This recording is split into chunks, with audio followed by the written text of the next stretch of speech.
네, 최종 변론만을 남겨둔 윤석열 대통령 탄핵 심판 결론이 다음 달 나올 가능성이 점쳐지는 가운데 여야는 조기 대선 가능성에 촉각을 곤두세우고 있습니다. 네, 관련 내용 두 분과 함께 짚어보겠습니다. 원영섭 변호사 그리고 성치훈 더불어민주당 정책위 부의장 오셨습니다. 어서 오세요. 안녕하십니까? 예, 반갑습니다. 네. 자, 말씀드린 대로 이제 최종 변론이 이틀 앞으로 다가왔습니다. 국회 측과 윤 대통령 측 모두 최후 진술을 준비하고 있을 텐데 윤 대통령이 또 구치소에서 직접 자필로 진술 내용을 작성하고 있다 이런 얘기도 있더라고요. 어떤 내용이 좀 담길 거라고 보이십니까? 이 탄핵 심판의 최대 하이라이트가 될 것 같은데요. 결국에는 변호인단이 알 수 없는 정보, 그리고 변호인단이 알 수 없기 때문에 변호인단이 그동안 낼 수 없는 정보, 거꾸로 이야기를 하면 대통령만 알 수 있는 정보를 기반으로 한 대통령만이 낼 수 있는 메시지, 그런 메시지가 담길 것 같아요. 왜냐하면 변호인단이 할 수 있는 메시지는 사실은 서면으로 언제든지 낼 수가 있고, 그 부분에 대해서는 굳이 대통령의 최후 진술이라는 입을 빌릴 필요는 없는 거거든요. 근데 그거는 어떤 게 될지는 아직은 미지수입니다. 하지만 그동안에 체포될 당시에도 공개됐던 치필 편지나 이런 걸 보면 뭐 하이브리드전이라든지 정치 매수라든지 그리고 국익을 그런 어떤 전체주의 국가와 교류할 수 있는 그런 가능성이라든지 이런 모든 영역에 대해서 한 번씩 다 짚으셨어요. 근데 그 짚은 거에 대해서 그것을 뒷받침하는 어떤 정보나 그거를 다시 한번 또 국민들께 환기할 수 있는 그런 메시지가 될 것 같습니다. 네.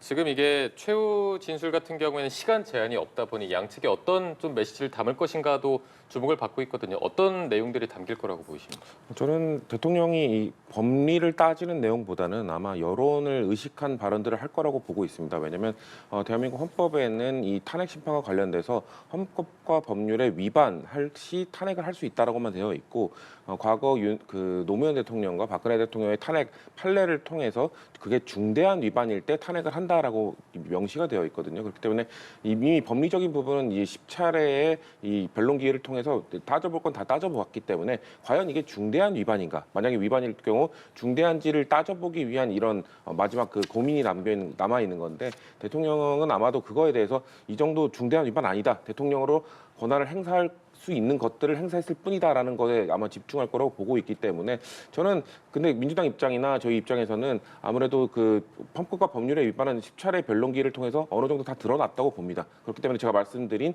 이것이 그 주권자들이 선택한 고위공직자를 파면할 정도에 이를 정도는 아니다라는 걸 강조하기 위한 메시지가 아무래도 대통령 입에서 나오지 않을까 저희는 그렇게 보고 있습니다. 예. 네, 최종 변론을 이틀 앞두고 있는 상황인데 그제 윤 대통령 측에서 공수처의 수사 절차적인 정당성을 한번 문제 제기를 했습니다.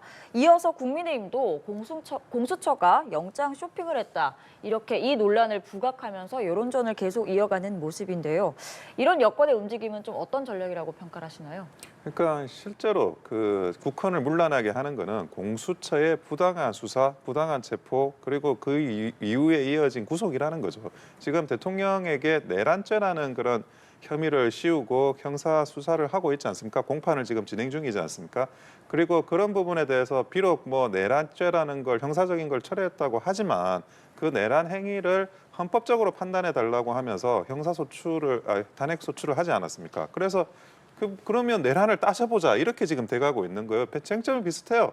뭐 의원에 대한 체포가 있었느냐, 체포가 없었느냐, 국회에 대해서 해제 의결을 막으려고 했느냐, 안 했느냐 이런 것들. 그러면 그 내란에 대한 수사를 실제로 그 헌법재판이 반복을 하고 있는데, 근데 그 과정에서 저는 뭐 여러 차례 정인신문, 홍장원 1차장이 진술한거나 아니면 곽종근 특전사사령관이 진술한거나 그 신빙성은 이미 정상적인 재판이라면 도저히 믿을 수 없는 수준까지 갔다고 보여져요. 그리고 그 메모지도 터무니없고. 그런데 지금 현재 그러면 거꾸로 공수처가 수사권이 없는 상태에서 수사하겠다고 나서고 그리고 체포하겠다고 나서고 그 많은 그 경찰 병력을 동원한 거 그거야말로 오히려 대통령이 가지고 있는 지위, 이 지위는 아직 사라지지 않았음에도 불구하고 국헌을 문란하게 할 그런 목적이 도리어 인정돼야 되지 않느냐. 이런 부분에 대해서 굉장히 변론할 부분이 많고 그게 지금 드러나고 있어요. 7만 페이지 가량이 되는 그런 수사 기록을 통해서 처음에는 한 4개 정도가 영장이 기각됐다고 했다가 16개가 기각이 됐다라는 걸로 다시 또 추가로 나오고 있고 지금 변호인단이 분석을 하고 있습니다. 그러면 더 공수처가 했던 불법적인 이런 행위들이 더 나올 수 있고 그 부분에 대해서 더 드러내는 거는 훌륭한 변론 전략이라고 보여집니다. 예, 공수처가 불법적으로 수사를 했다, 영장을 쇼핑했다, 판사를 쇼핑했다. 이 같은 여권 주장에 대해서는 좀 어떻게 생각하십니까? 그러니까 여건이 주장하고 있는 게 서울중앙지법이 아닌 서부지법에 체포영장 청구를 했던 것을 영장 쇼핑이라고 주장을 하고 있는 것이거든요. 근데 지금 윤석열 대통령에 대한 체포영장은 2차례 발부가 됐고 구속영장까지 그리고 체포영장에 대해서는 적부심 기각 판정 그리고 이의 신청까지 총 5차례 판정이 내려왔습니다. 근데 서부지법뿐만 아니라 이 체포 적부심 이 청구의 경우에는 중앙지법에서 판단을 했거든요. 그렇기 때문에 그리고 다 각자 다른 판사들이 했습니다. 5명의 판사가 이 체포영장, 구속영장에 관해서 문제가 없다고 어떻게 보면 확인을 해준 겁니다. 그렇기 때문에 지금 국민의힘이나 윤석열 대통령 측에서 주장하고 있는 서부지법에 있는 마치 서부지법을 뭐 좌파 판사들의 소굴인 것처럼 몰아가면서 폭동까지 유도하지 않았습니까? 그런 결과를 냈음에도 불구하고 사실 중앙지법도 이거에는 문제가 없다고 판단을 내려줬습니다. 그렇기 때문에 이거에 대한 판단은 전 이미 국민들이 봤을 때도 서부지법뿐만 아니라 중앙지법에서도 이거 옳다고 해줬네라고 했기 때문에 이 불공정하다 이 프레임은 이미 끝났다고 생각을 하고 있고요. 그리고 내용적 측면도 마찬가지입니다. 지금 뭐 곽종건 전 사령관이나 홍장원 차장의 이 신빙성이 많이 탄핵됐다고 말씀들을 하시는데 곽종건 전 사령관의 이 휘하 부하들이 이미 나와서 곽종건 사령관이 말한 거 다 맞다. 대통령이 명령을 내렸던 거 맞다라고 다 증명을 해줬고요. 그리고 그렇게 증언을 해줄 수 있었던 이유가 곽종건 전 사령관이 대통령이 이렇게 명령을 내렸다는 얘기를 다 마이크를 켜놓고 화상 통화를 통해서 휘하 부하들에게 생중계를 해줬거든요. 그렇기 때문에 수많은 부하들이 그거를 증언을 해줬기 때문에 그 사람들의 증언들이 탄핵됐다고 볼 수 없고 오히려 대통령의 이런 부당한 명령을 입증해주는 그런 방향으로 흘러갔기 때문에 전 내용적 측면에서도 전혀 문제가 없는 상황이다. 저희 그렇게 보고 있습니다. 예. 자, 이런 상황에서 여야의 여론전 상황도 한번 살펴보도록 하겠습니다. 지금 막판 여론전에 좀 열을 올리고 있다 이렇게 볼 수 있을 것 같은데 국민의힘 입장을 보니까 어쨌든 공정성을 문제로 삼아서 헌재를 좀 비판을 했더라고요. 예, 아무래도 그 탄핵 심판은 기본적으로 그 정치 재판, 여론 재판인 부분을 무시할 수가 없어요. 그래서 국민들이 어떤 이 부분에 대해서 탄핵이 반대돼야 탄핵을 하면 안 된다라는 그런 부분에 지지율이 올라가야 될 필요는 분명히 있습니다. 그리고 한 가지 더 지금 현재 그 어떤 팩트를 통해서 드러나고 있는 그런 불법적인 수사나 이런 것들은 이거는 법치주의에서 전혀 있을 수가 없는 일이거든요. 아까 이제 중앙지방법원에서 구속영장은 발부해 준 거 아니냐 이렇게 말씀하시는데 자기가 어떤 영장을 신청했는데 그게 기각이 돼 있다라는 그 기록들을 다음에 영장을 신청할 때는 반드시 그거를 같이 제출하게 돼 있어요.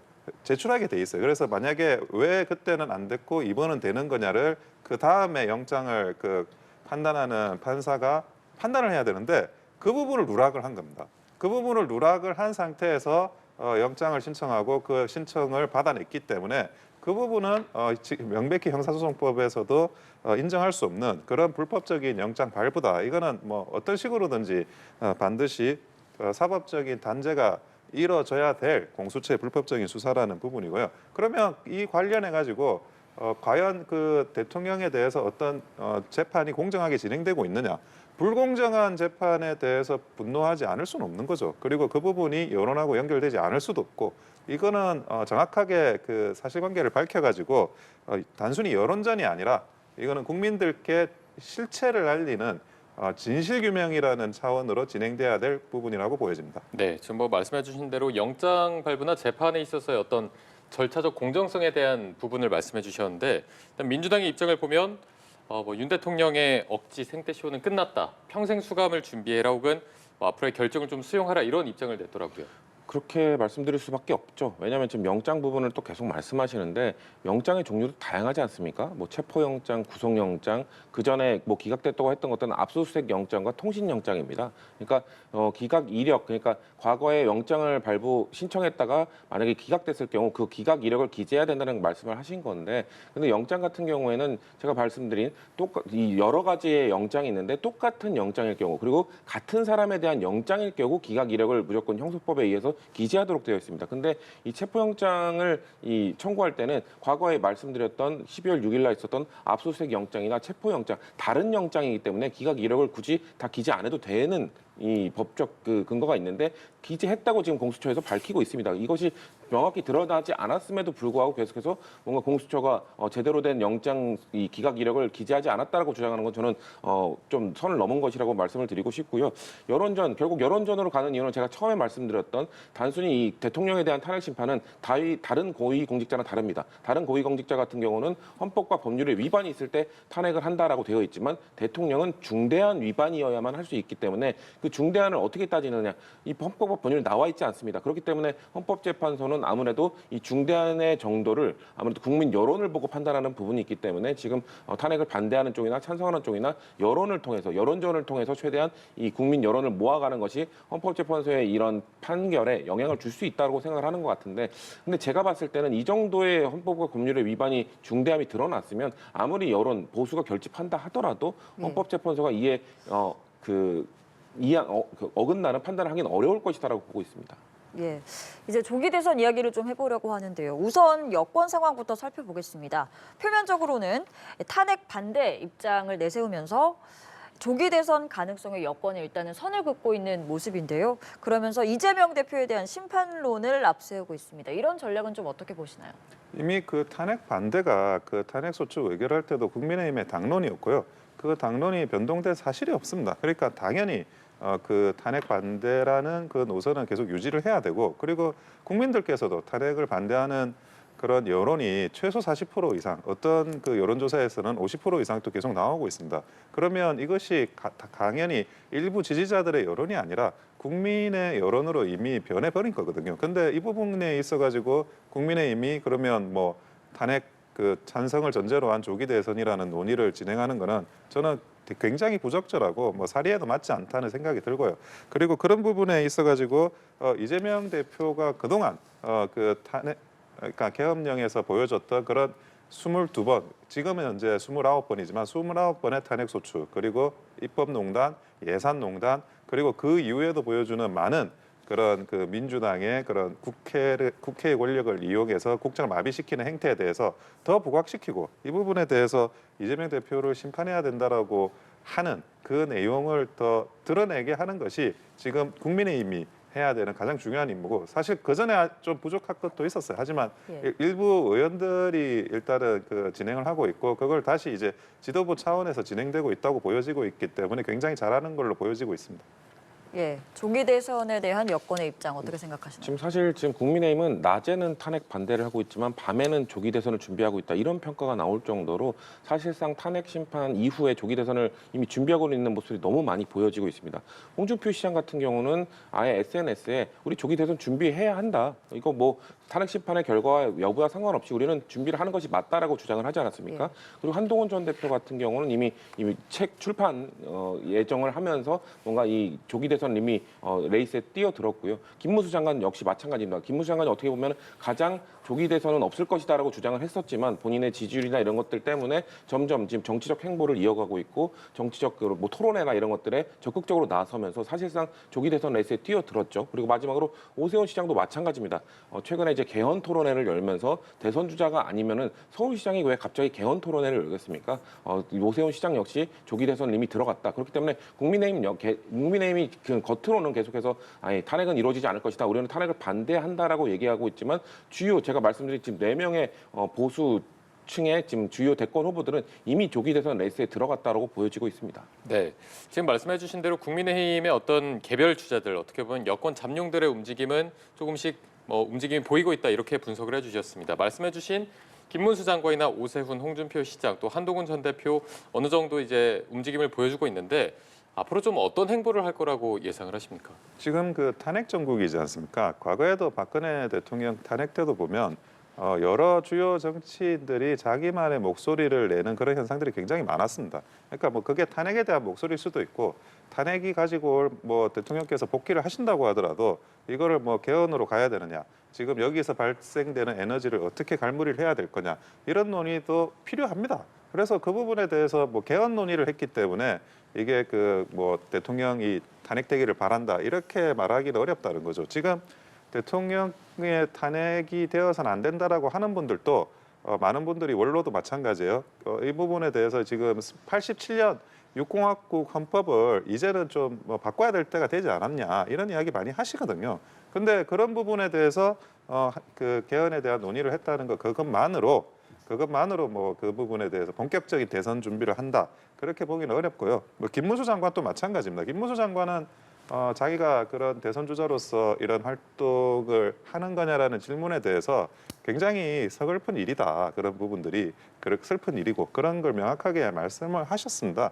그리고 본인이 뭐 대선 주자로서 활동하지 않겠다라는 입장도 그런 취지 입장도 여러 번 말씀하셨고 그리고 홍준표 시장도 마찬가지예요. 홍준표 시장도 본인은 끝까지 탄핵 반대를 탄핵 반대 이 소추 시점부터 계속 일관되게 이야기를 해 오셨습니다. 그리고 내란죄가 법리적으로 성립 안 된다는 거, 그리고 이런 체포나 이런 게 굉장히 불법적이라는 거, 또 율사로서의 그런 팩트 체킹도 굉장히 일관되게 해오고 계세요. 그러니까 이런 부분을 뭐 대선 주자의 움직임이다, 조기 대선을 준비하는 적극적인 움직임이다라고 폄훼하는 것은 저는 맞지 않다고 보고요.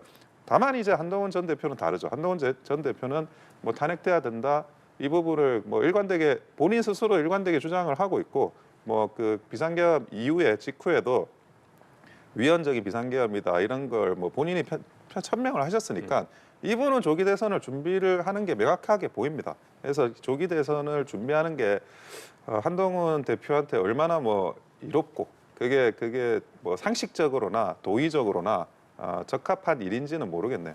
네, 지금 뭐 한동훈 전 대표는 결이 조금 다르고 이제 김문수 장관이나 오세훈, 홍준표 시장은 적극적인 움직임은 아니다 이렇게 분석을 해주셨거든요. 앞으로의 보폭이나 이런 걸 좀 어느 정도로 예상을 해야 되겠습니까? 저는 김문수 장관이나 지금 주요 대선 후보들이 적극적으로 나서고 있거든요. 저는 특히나 지금 보수층의 지지율에서 지금 김문수 장관이 잘 나오고 있지 않습니까? 그렇기 때문에 김문수 장관이 사실 과거에는 선을 명확하게 그었었습니다. 대통령의 복귀가 최우선이다. 조기 대선 이야기하지 말라. 근데 점점 김문수 장관 확장성에 한계가 있다는 질문 이런 것들이 들어오기 시작하니까 본인의 이거 적극 항변을 하기 시작합니다. 내가 밑바닥부터 올라온 사람이고 내가 사실 노동운동도 했던 사람이다. 이러면서 조기 대선을 그냥 기정사실화하는 발언들을 점점 늘려가고 있거든요. 근데 저희는 이런 게 부적절하다고 보고 있는 것이 김문수 장관은 다른 분들과 달리 지금 현직 국무위원입니다. 고용노동부 장관 아닙니까? 사실 이런 거에 대해서 정치적 메시지를 강하게 내면 안 되는 위치에 있는 것이거든요. 근데 그럼에도 불구하고 김문수 장관은 야당이나 저희 민주당이나 아니면 이재명 대표가 노동 관련 정책 메시지를 내면은 사실 국무위원은 제1야당의 메시지가 이러니 우리도 잘 검토해 보겠습니다. 왜냐하면 행정부의 일원이기 때문에 이런 것들을 여야의 목소리를 모두 담아서 그걸 진행하는 것이 국무위원의 역할임에도 불구하고 계속해서 이재명 대표의 그런 노동 관련 정책 발언은 매우 부적절하다든지 정치적 메시지를 내고 있거든요. 예. 그렇기 때문에 저는 제가 봤을 때는 김문수 장관이나 다른 이 단체장들 그리고 한동훈 전 대표의 이런 대선 행보는 점점 더 적극적으로 이어갈 것이다. 아마도 탄핵 심판이 나오기 전부터 아마 지금보다 더 활발한 이 대선 행보를 저는 이어갈 것으로 저희는 보고 있습니다. 네, 여권 잠룡들의 행보 더 살펴봐야 할 것 같고요. 이제는 야권 이야기를 좀 해보겠습니다. 유력 대권 주자인 이재명 대표 부쩍 우클릭 행보를 보이고 있습니다. 경제 정책을 내세우면서 중도층, 보수층 공략에 집중을 하고 있는데 또 이러다 보니까 내부에서는 좀 정체성이 흔들리는 거 아니냐라는 지적도 있어요. 이재명 대표의 행보는 좀 어떻게 분석을 하고 계시나요? 일단 대통령 선거 같은 경우는 총선과 달리 결국 중도 확장 싸움입니다. 중도층을 누가 많이 지지를 얻어내느냐가 승부를 판가름하는 기준이 될 수 있기 때문에 저는 중도 보수를 향해 가자고 주장하시는 이재명 대표의 주장, 뭐 전략적으로 뭐 나쁘지 않다고 보고 있는데 다만 문제는 민주당은 스펙트럼이 매우 넓은 정당입니다. 중도 진보부터 중도 보수까지 아우를 수 있는 정당인데 항상 중도 진보적 목소리를 내는 분들과 중도 보수를 목소리를 내는 분들이 이 노선 투쟁을 해왔었거든요. 그렇기 때문에 당 대표가 그리고 대선 후보가 우리는 중도 보수를 향해야 한다라고 주장하시는 거는 문제가 없지만 우리는 무조건 중도 보수였다라고 주장하는 건 좀 다를 수 있습니다. 왜냐하면은 중도 진보의 목소리를 계속해서 내왔던 분들, 예를 들면 뭐 최근에 이재명 대표가 만났던 박용진 전 의원이나 아니면 뭐 86 운동권 출신들은 아무래도 진보 노선을 가야 된다고 주장을 하시는 분들이기 때문에 이런 분들의 목소리를 좀 잘 담아내면서 좀 화합의 목소리를 낼 수 있느냐가 문제인 것이거든요. 그렇기 때문에 일단은 지금 중도 확장 이런 건 좋습니다. 하지만 앞으로 당내에서 얼마나 활발한 토론을 이끌어갈 수 있느냐가 이재명 대표에게 주어진 과제로 보고 있습니다. 네, 당내 목소리를 좀 더 아우르는 행보가 필요하다고 이야기를 하셨는데 이렇게 내부에서도 정체성 논란이 있다 보니까 여권에서도 비판이 나오고 있어요. 오전엔 좌재명, 오후엔 우재명 이런 이야기도 나오고 있는데 좀 공감하시는 부분이 있으신지 앞으로 좀 어떻게 해야 하는지 보시나요? 그러니까 어차피 중도 보수라고 말을 하지만 그 중도 보수로 가지 못할 거기 때문에 그 뭐 특별하게 그 구호를 평가할 부분은 아니라고 생각이 들어요. 왜냐하면 정말 보수라고 한다 그러면 오 요한나 씨에 대한 청문회를 불발시킨다든지 아니면 지금 반도체법도 통과가 안 되고 있죠. 52시간 문제로. 게다가 그 종부세 같은 그것도 폐지가 안 되고 있어요. 그러니까 보수라고 하면 해야 될 뭐 상식적으로 해야 될 몇 가지들이 있는데 기본적인 것도 지금 지키지 않고 있기 때문에 저분이 뭐 중도 보수가 아니라 극우라고 자기를 표방한다 하더라도 믿을 수는 없다. 그런 말씀을 드리고 싶고 그리고 또 한 가지는 지금 기본적으로 대선 전략은 물론 이제 중도로 가는 겁니다. 중도로 가는 건데 핵심은 경선까지는 자기의 그런 그 진영을 집결을 시켜야 되거든요. 거기서 정체성 논란, 정통성 논란 이런 것들을 서로 경쟁하면서 이제 경선에서 후보가 되고 나서 그리고 나서 그 다음부터 중도로 가는 겁니다. 그게 원래 그 정치판의 ABC인데 근데 이분이 지금 하고 있거든요. 그러면 이분은 왜 지금 하느냐? 이미 경선은 끝났다고 생각을 하는 거예요. 경선은 이미 끝났고 내가 뭐 물구나무를 서도 어차피 대통령 후보는 된다.